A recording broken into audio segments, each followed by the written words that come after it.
Hey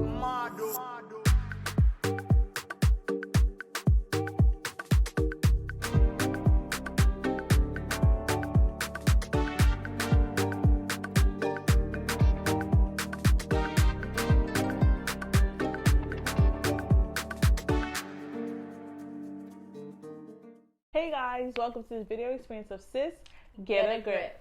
Thank you so much for joining us. Happy New Year. We're super excited for you to be here with us. If you are new to our channel, welcome and thank you. Please do not forget to like and subscribe. Ding, ding, ding. And if you're old, thank you as well for continuing to support us. We're truly grateful.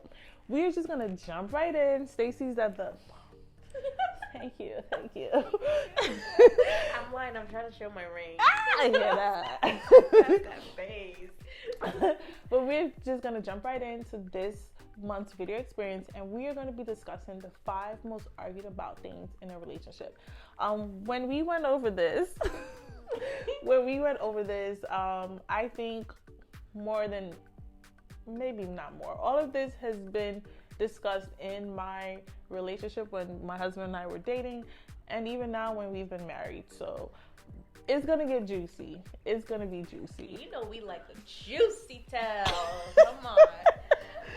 So we're just gonna jump right in. Okay. Hit them off, Stacey. All right. So the first one is: should you tone down your sexy when you get married or in a relationship? The question for me is, what do you define as sexy?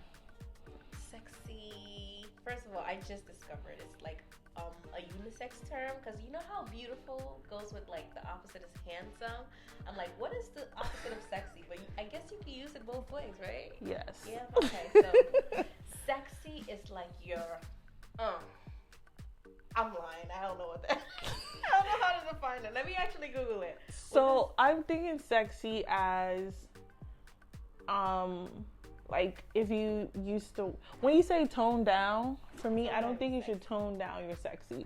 Just because I want my husband to, the way he met me is the way I want to continue to present myself in my marriage.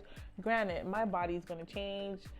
His body, I hope, is changing too, because he's always skinny and I'm not. But, like, I wouldn't say tone down the sexy. I think have a mature kind of sexy, maybe. Like, I've never been the girl to do like the cutout dresses and like the super short skirts. Like, that's never been me.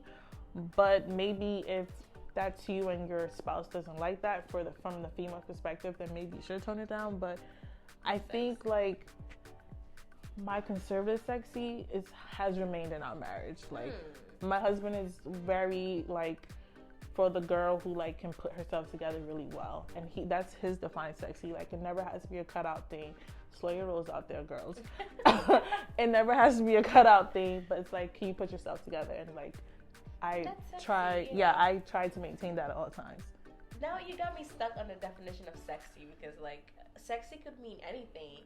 But if you like, I know like before I got married, I used to really like bodycon dresses and like low cut V's, but like now I'm a little bit more like, I want to kind of keep that for the husband only. That for my husband. I'm a little bit, I try, but when I'm going out with him, sometimes like I do want to look like eye candy so he can be like, that's my woman. So I think it varies. It depends on the situation. Yeah, and I also think this is one of those things that's going to depend on what you guys agree on in the relationship, in the marriage, because there are the guys who want their wives to be the eye candy and the trophy wife. For sure. And there are the girls who want to have like the big muscular flashy guy with the latest brands on. Like, it just depends. But for me, I know I've been like, how he met me, the goal is to try to be like that. You still got it. You still got it. Stop it. You still got it. But yeah, I know, like,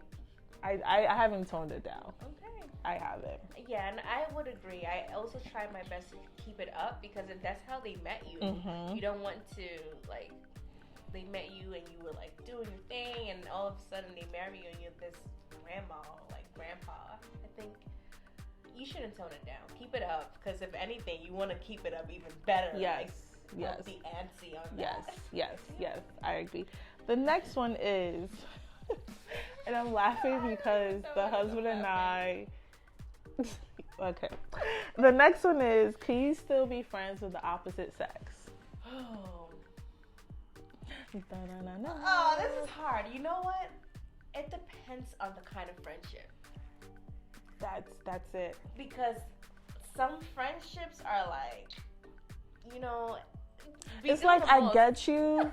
I get you, but you gotta explain it to the rest of them. Some friendships are too much on the opposite sex. You know, yes. Some friendships are like, you know, hi. Some females respect that. Like, if you're in a relationship, they're very respectful and they stand back. But if, like, in my presence, you're like, oh, how you doing? Like, you know, doing like too much. What? I mean, like, I don't know. Some people. Oh, they really be trying. Some people really try and like. I don't like this in your presence? I don't know. I'm just trying to think of an analogy. The belly will bump. Like we will get to it. Imagine somebody trying to reach out for Jeff's head because you know it's like a nice little milk dud and they might want to touch it. Like, no. I don't know. It depends on the you can be friends with the opposite sex. However, there needs to be a distinction in the kind of relationship. 100%. I think that those barriers and those boundaries should be set early in the relationship. Because what is, we always joke about the word threshold. Like, what can you stomach? Like, are you okay with somebody like coming up to your man and grabbing him in the crotch? Like, are you comfortable with that? Or somebody, but in their mind, that's how they joke, or that's the nature of their friendship. Not in the Iden household. Girl. No. Girl. I 100% agree with you. I am all for the husband, like, having female friends or whatever, but boundaries. Just boundaries, Like, just don't cross them. Yep. Just don't cross them, and we will be good. Like, he actually has female friends that I've become friends with. Exactly. And, like, that's because they've been very respectful. Like, there's no other words but just boundaries. Boundaries, respect. Because some girls don't care. Like, they probably want your man, and like they are not happy that you got your man. So they're still trying to fight for it. So you gotta be a little aggressive in that area and let them know, like, it's not okay. Yes, boundaries. Just boundaries. Like, I don't know anything else to answer to that question, but just simply the word boundaries. And obviously, boundaries are different in every relationship, every marriage. Sure. Like, it is to each their own. So, like Stacey said earlier, like, this is something you will have to discuss and figure out what the boundaries are. Like, the husband and I have boundaries. Like, we have this thing since we've been dating that we use the word entertain. Like, we try we do not entertain the opposite sex over, like, it's just not something we do. And it kind of ties into like emotional affairs. Like, it could start off being very innocent, and like it could just end up where it doesn't have to. Because it's one thing to joke around with your friend and be like, haha, hee hee, and like, but eventually, if they start developing feelings for you, like, how do you tailor that? So I'll just tread cautiously, but opposite sex friends are allowed, just in moderation. Yep. That's it. The next one is, are conversations with your exes still okay? This kind of ties into that one, right? Ooh. No. It's a no. Exes, yeah. I don't know. It's a no for me, for sure. I've definitely argued about this one for a fact. Yeah, no. No. Let me let it. No. Like, for me, it's a no because I think I've said this to you before. Anyone who's ever had any type of intimacy, whether emotionally or physically, with my husband, at this point, one, you and I don't need to be friends, but more importantly, I do not want you to continue to communicate with them. And I know some people may think totally different of this, and once again, this is how the husband and I work, but to have conversations with exes, I do not think is healthy for any marriage and or relationship. Like, that is where I give the item stand. I don't know where the rest of the world stand, but that is where I stand. Like, I just don't think it's healthy. I don't think it's healthy either, but I'm trying to think of how maybe somebody might feel like that's okay. Because maybe, like, your relationship went from being, like, maybe a physical or, like, a relationship to a platonic one. Would that be okay then? No. Yeah. No. It's just, like, Oh, so I have this friend. She's Spanish, and she told me there was a saying in her language, and it basically translates as "Don't do good things that look bad." So it could be very innocent. Don't do good things that look bad. It just looks bad. Yeah. So like you just don't even want to be associated with that, because if somebody's even thinking it's bad, then it's probably bad. So I don't know. It's a no for me for sure. Yeah. But I think people grow and people change. So now I'm like on the fence. No. I have this rule. So you know how when you have bad credit history, it stays on your credit score for like 5 years? Give it to them. Listen. Tell them, please. So if you have an ex and after we got married, I give you about 5 years. So like you cannot communicate with that ex for 5 years. But then after that, she gets cleared off your history. And why is that though? Same way the credit people do it, because they want to keep an eye on you to make sure you're doing what you say you're doing and you're being consistent. And if like you can be trusted in 5 years, if you still have feelings for her after that, then maybe it's a different conversation. Well, it's also interesting that you say 5 years, because prior to the husband and I getting married, like I did a lot of reading. Like that's just my natural nature. So I tailored myself on marriage, and a lot of studies say that if you could survive the first 5 years of marriage, the chances of your marriage succeeding is actually pretty high. So the fact that you said 5 years, I'm just like, oh, that's very interesting. Listen, I was just going with the credit score stuff, but I guess that works too. I don't even know if it's 5 years, but yeah, exactly 5 years. If you can like keep away for 5 years and like maybe even after the 5 years develop a platonic relationship, but we gonna monitor it closely because things happen. And I've heard some stories, so I'm not trying to be a victim. I get it. I also just look at this from the male perspective, and obviously the husband's not here to speak from the male's perspective, or any male's not here. But I always say, don't do what you wouldn't want me to do to you. So like, if you knew like I was head over heels with some guy and we're still friends and we're married, like how would that make you feel? And we're still having conversations. Yes. Like how would that make you feel? About? At this point, what are you talking about? Yeah, I think I would be interested to know what those conversations are. Yeah. Now, don't get me wrong. I do have like exes, not to say I have many, but I do have exes that I do have exes that like still like, for instance, when they found out I was pregnant, they was like, oh my God, congratulations. Like they do those things, and it's like in a public social media thing. Like they know. I also think the husband has set very clear boundaries for those people. Like they know, like don't reach out to me on a personal level, and it's out of respect for me, but more so out of respect for my marriage. So that's just my 2 cents. I agree. That's a good 2 cents. Yeah.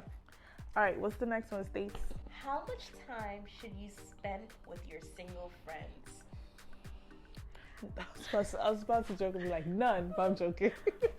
It's hard for us because we in the diaspora, like we are all coupled up. And shout out to Dan and Rena. Congratulations! We got married. That's so true. Yes. Yeah. So everyone in the diaspora is married now. Yes, ma'am and sir. Yeah, but so for me, every time I'm hanging out, it's with one of you guys or all of us or like whatever the case may be. I don't really hang out with single friend. My cousin Yvette, she's married. Like people in my circle are usually like, if I'm not hanging out with the diaspora, I'm hanging out with my family, my niece, my nephew, my cousins. Like I don't know. They're single, I guess. It's okay to hang out with them as long as you're not going to like the strip club or like, you know, you're participating in single activities, because single people do single things. Yes. They're like wingmanning each other. I don't know what single people do anymore. I never went out much. I was single. Yeah. I agree 100% with you. Most of my friends are either married or in a serious relationship, but like my friends that are not, once again, they have a level of, like, there's a level of respect in our friendships that they know that certain things don't invite gifty to, right? Yeah. And aside from the fact they know I'm an avid churchgoer, so I'm an avid Christian, so certain things I won't partake in. but they also know like I'm at a different point in my life. So certain things they won't invite me to. Now it's a brunch, and you know I love to eat and I love a good drink. Yeah, like they will invite me to that because that's something I could do with them. So I agree with Stacey that to have single friends, it's just also a matter of boundaries and respect, right? Like, what are your friends going to do to make sure your marriage succeeds? And I think I have 3 friends that I went to high school with. Like, can I say it? Who? Haida Kiriash. Oh yeah. I always say that they're like the trilogy. Is that the word?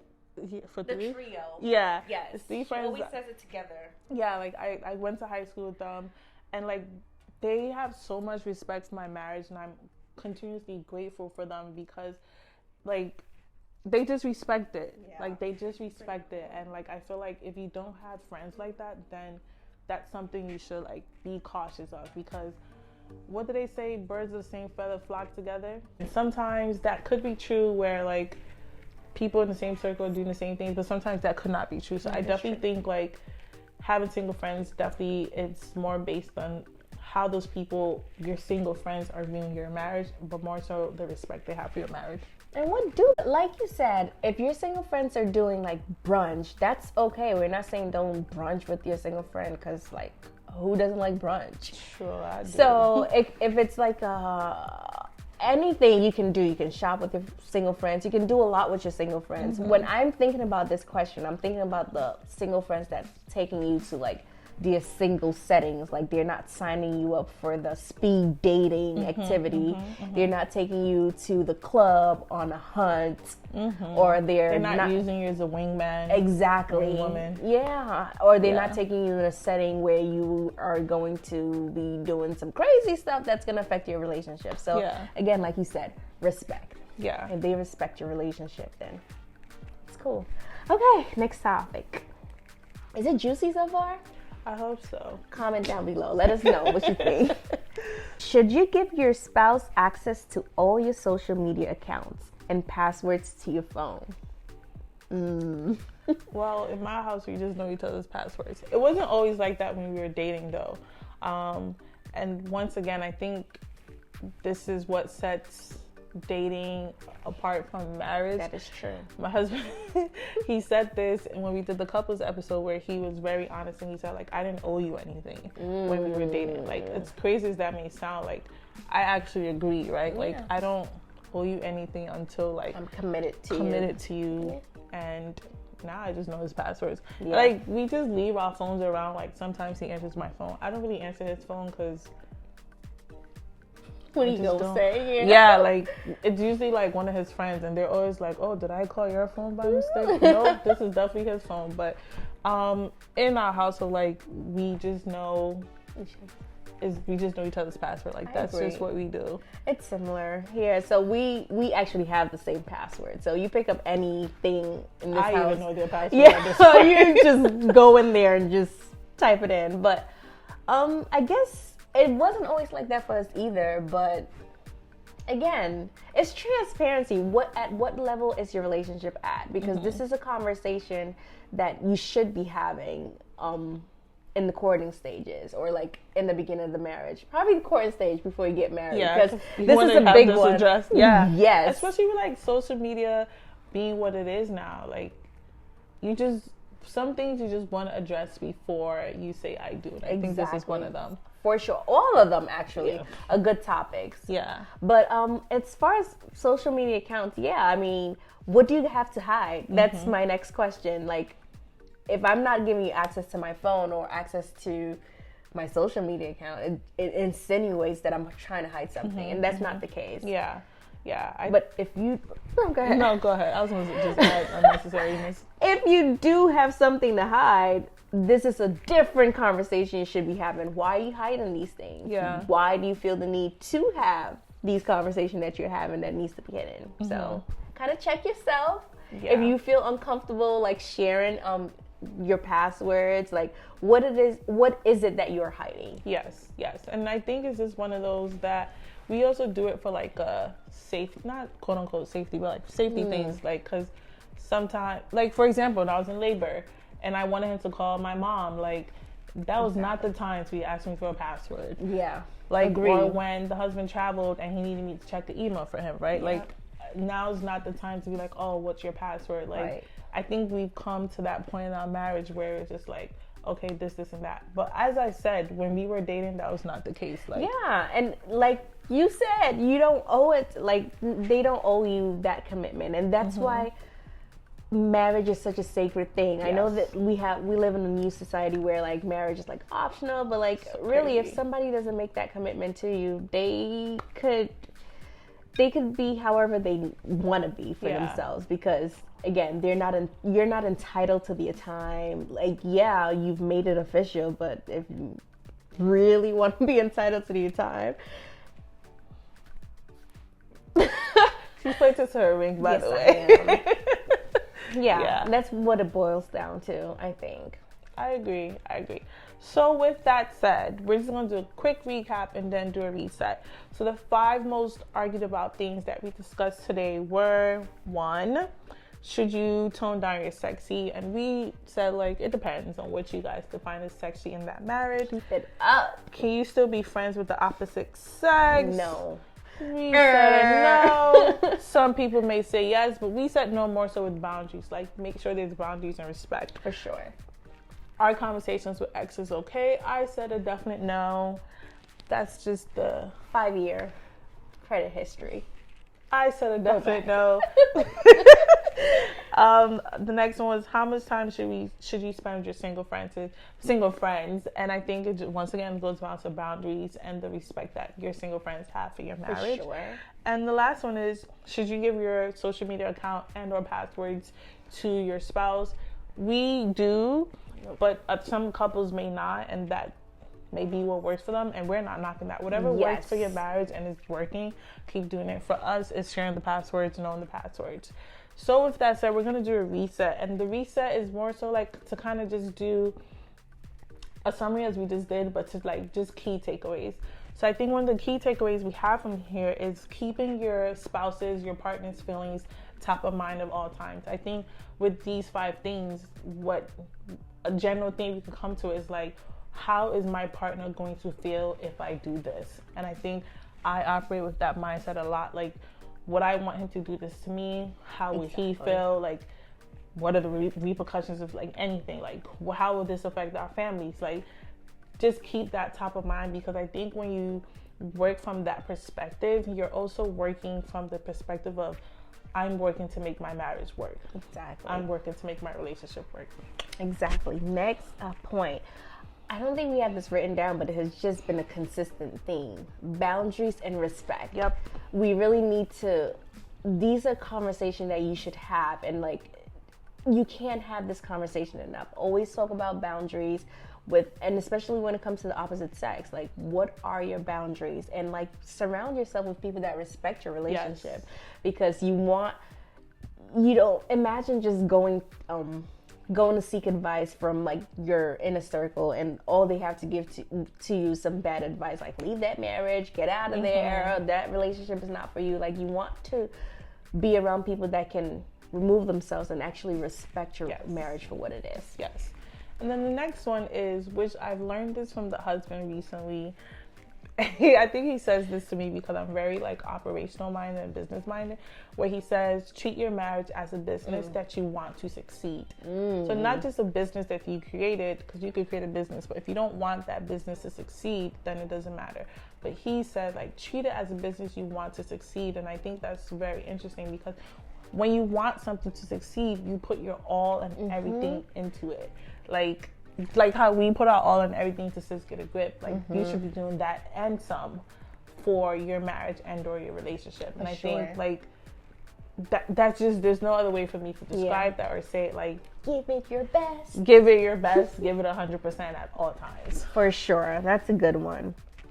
And communication. I know you hear this, like, it's like preaching to the choir. Just communication. Yeah. Because you don't know how the other person is feeling, and the only way to know what other people's boundaries, the only way to even like tell your friends like which kind of friendship you want to have, like communicate. Yeah. Communicate with your spouse, communicate with your circle, with your friends. Like, just communicate, because nobody is psychic. And I think my psychology teacher back in college told me that. He's like, nobody can read your mind. So if you're thinking something, say it. Communicate it with your I person. used to do that.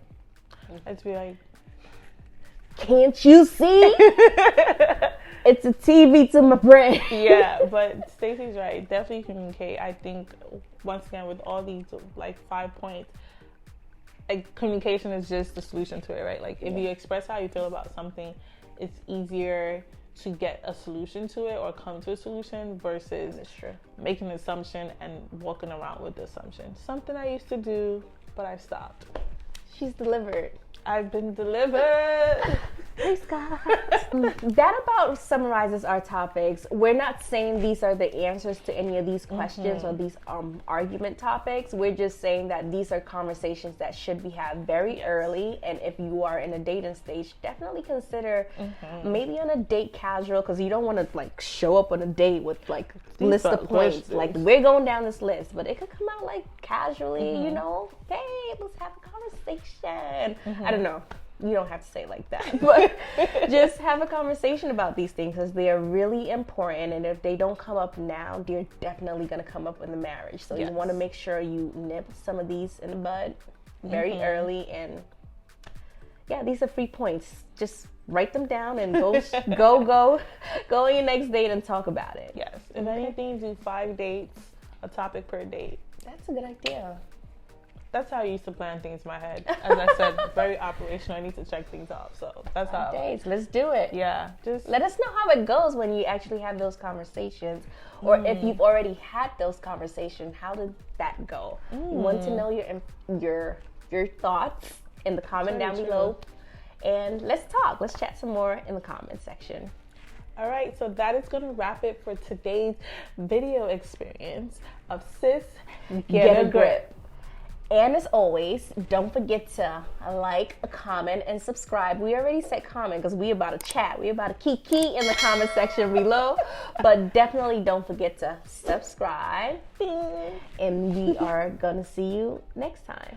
Thank you.